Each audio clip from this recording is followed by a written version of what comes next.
श्री शिवाय नमस्तुभ्यम। आज से आषाढ़ का महीना शुरू हो गया है भाग्य की रेखाओं को प्रबल करने के लिए। आप सभी को इस महीने अपने घर पर यह नियम बना लेना है। समय बदलते देर नहीं लगेगी। रोग, कर्ज, विवाह, संतान की जो परेशानियां जीवन में चल रही हैं उनका निदान होगा, इस बात की गारंटी है।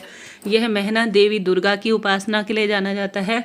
भगवान सूर्य नारायण भगवान की उपासना के लिए जाना जाता है। देवी दुर्गा के इस महीने गुप्त रूप से नवरात्रे आते हैं, आषाढ़ नवरात्रे उन्हें कहा जाता है, और सूर्य भगवान की यह उपासना का दिन है।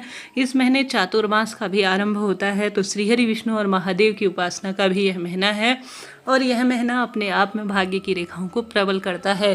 तो आप सभी को अपने घर में रात्रि को सोने के बाद सोने से पहले जो है यह उपाय करना है, ताकि महादेव और पितृ देवताओं की कृपा घर परिवार पर नियमित रूप से बने और सभी भक्तजन, इसका जो परिवार में सदस्य हैं, उनके भाग्योदय भी हो, नवग्रहों की दशा उनके जीवन में सुधरे। सबसे पहले तो जैसा मैंने शुरू में ही बताया, पूर्ण रूप से पंचांग में लिखित है, वर्णित है। यह महीना सूर्य नारायण भगवान के लिए जाना जाता है। तो नियम बना लीजिए, इस महीने ब्रह्म मुहूर्त में आपको उठना है और आप सभी को सूर्य नारायण भगवान को जल जरूर से समर्पित करना है।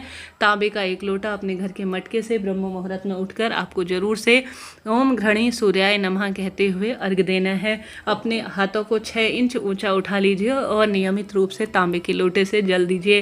नेत्र ज्योति भी मजबूत होगी, साथ ही शरीर में पनपने वाले सभी रोगों का भी निदान हो जाएगा। दूसरा, आप सभी को आवश्यक रूप से इस महीने कहा जाता है छाता का दान करना है, आंवला का दान करना है, ज़्यादा से ज़्यादा वृक्ष लगाने हैं, क्योंकि अब आषाढ़ का महीना वर्षा ऋतु के रूप में जाना जाता है। और इस महीने बेलपत्र पेड़ का लगाना, पीपल पेड़ को आप लगाते हैं और आंवला शमी का पौधा लगाते हैं ना, तो आपके पितृ भी इससे सुख पाते हैं। कहा जाता है इस महीने अगर किसी मंदिर में प्रांगण में बेलपत्र का पौधा लगाया जाए तो वह सावन तक फलित हो जाता है, और जैसे जैसे उसमें से पत्तियां बढ़ती हैं और भगवान शिव को समर्पित होती है तो उसका एक अंश आपको प्राप्त होता है। तो यही बात शमी के पत्ते पर लागू होती है, यही पीपल पर लागू होती है। तो आप सभी को इस महीने ज़्यादा से ज़्यादा मंदिर प्रांगण में अपना मकान बनाना चाहते हैं तो गुरुजी ने कहा है बेलपत्र वृक्ष की नियमित सेवा करें, भाग्य उदित हो जाएगा। साथ के साथ इस महीने आप सभी को श्रीहरि विष्णु के नाम मंत्रों का भी जरूर से जाप करना है।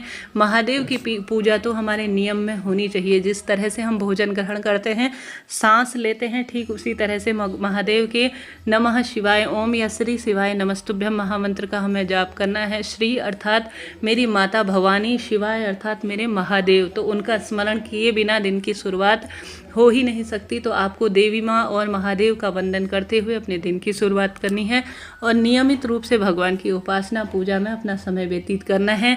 साथ के साथ आप सभी को आवश्यक रूप से इस महीने कहा जाता है छाता, क्योंकि वर्षा ऋतु में यह काम आती है।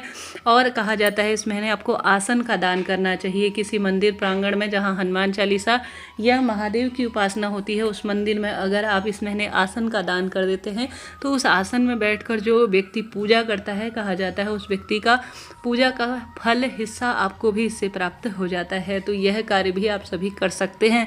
आप सभी को अपने घर में पूरे दिन भर की जो दिनचर्या आपकी रहती है उस अनुसार करें, परंतु इस महीने पानी की बर्बादी किसी स्वरूप में ना करें। साथ के साथ इस महीने आप सभी को किसी भी तरह से जो पत्तेदार सब्जियां होती है ना, वह नहीं खानी है। आपको इस महीने मसूर की दाल नहीं खानी है, गाजर, मूली इत्यादि भी खाना अच्छा नहीं बताया जाता है, क्योंकि इस समय जो है बहुत अधिक वर्षा जो है आरंभ हो जाती है क्षेत्रों के अनुसार। तो वहाँ पर जो है जो पत्तेदार सब्जियां होती हैं उनमें जीव जंतु अलग अलग तरह से वास करते हैं। शास्त्रों में तो यह भी कहा जाता है कि ज़्यादा जो है पवित्र नदियों की तट पर भी इन दिनों नहीं जाना चाहिए, क्योंकि इससे हारी बीमारी का भी खतरा बना रहता है। साथ के साथ अपने घर में इस महीने नियम बना लो कि शाम के समय जब आप पूर्ण रूप से सभी कार्यों से निवृत्त हो जाएंगे तो आपको एक चावल का दाना अपने साथ हमेशा नियम बना लेना है। कम से कम शुरू के 10 दिन या अंतिम 10 दिनों में तो अपने घर से पितृदोष की मुक्ति के लिए और सभी देवी देवता घर पर विराजमान हो और वास्तु दोष पूर्ण रूप से मिट जाए, ऐसी प्रार्थना करते हुए मात्र एक पूर्ण चावल आपको अपनी पूजा की थाली में रखना है और एक जल का लोटा लेना है। जल का लोटा आपको या तो पीतल का, तांबे का, स्टील का, जैसा भी हो, मिट्टी का, वही पीतल का जैसा भी हो, उसे अपने घर के मटके से भर लेना है। रात्रि को अपने घर की रसोई पूर्ण रूप से साफ करने के बाद आप सभी को अपने पितृ देवताओं को नमन करते हुए अपने इष्ट देवता सभी माता रानी, महादेव और श्रीहरि का ध्यान करते हुए एक जल का लोटा अपने घर की रसोई में भर कर रखना है और उसके ऊपर एक प्लेट रख देनी है।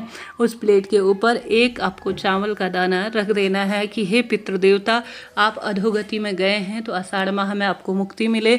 मेरे घर के जितने भी पितृदोष, वास्तु दोष, वैवाहिक अड़चन, संतान संबंधी परेशानी, दुख, दरिद्रता जो पूर्ण रूप से वास कर रही है उसका निदान हो जाए, ऐसी प्रार्थना करते हुए जल का लोटा भरकर उसके ऊपर एक जो है आप प्लेट रखकर एक चावल का दाना रख दीजिए। रखने के बाद आप सुबह जब स्नान इत्यादि से निवृत्त हो जाते हैं या ब्रह्म मुहूर्त में ही आप सभी को वह जो है जल का लोटा सुबह उठकर घर के दरवाजे पर छिड़कना है, ताकि आपके जो पितृदेवता हैं रात्रि भर विचरण कर रहे होते हैं या आपके घर पर किसी भी तरह से अशांति का माहौल है और परेशानियां बनी रही है तो उनका निदान हो जाए, ऐसी प्रार्थना करते हुए घर के दरवाजे पर आपको जल का छींटन करना है। नियम बांध लीजिए। साथ के साथ पूजा इत्यादि जब आप करते हैं तो अपने ही घर के मंदिर में आपको जो है एक चावल का दाना महादेव के नाम मंत्रों का स्मरण करते हुए और अपने ओम सर्व पितृदेवाय नमो नमः कहते हुए शिवलिंग पर मात्र एक चावल का दाना आपको समर्पित कर देना है। ऐसी मान्यता है, मात्र एक चावल का दाना शिवलिंग पर समर्पित करने से पितृदेवता प्रसन्न होते हैं और उनका निश्चित ही शिवलोक में स्थान हो जाता है। और यह जो जल का लोटा है इसमें घर के सभी दोष जो है समाहित हो जाते हैं, क्योंकि जल में एक ऐसी शक्ति होती है जो कि वायु तत्व और अग्नि तत्व को भी बैलेंस करने का कार्य करती है। तो आप सभी को नियम बांध लेना है कि अग्नि तत्व और वायु तत्व को पूर्ण रूप से आप जो है इस जल के लोटे में समाहित करने के लिए और घर के सभी दोषों का निवारण, वास्तु दोष, पितृदोष इत्यादि के लिए यह जल का उपाय करेंगे। तो क्योंकि इसमें जल की महत्वता बहुत अधिक है, वर्षा खूब अधिक होती है और कहीं ना कहीं मानसून चरम सीमा पर होता ही है, ऐसे में यह उपाय बहुत अधिक श्रेष्ठ और शुभ माना जाता है। तो नियम बना लीजिए इस कार्य का।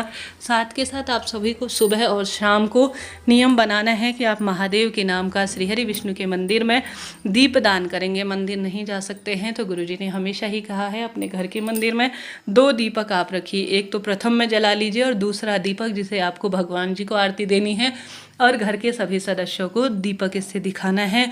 और साथ के साथ एक घर के दरवाजे पर दीपक और अपने घर की जो तुलसी मैया है, इन 3 स्थानों में प्रदोष काल में बहुत अधिक अंधेरा ना हो, हल्का सा अंधेरा हो और हल्की सी रोशनी हो, उसी समय घी का एक दीपक आपको लगा लेना है। इस बात का ध्यान रखते हुए सुबह भी यह कार्य कर सकते हैं, शाम को भी कर सकते हैं।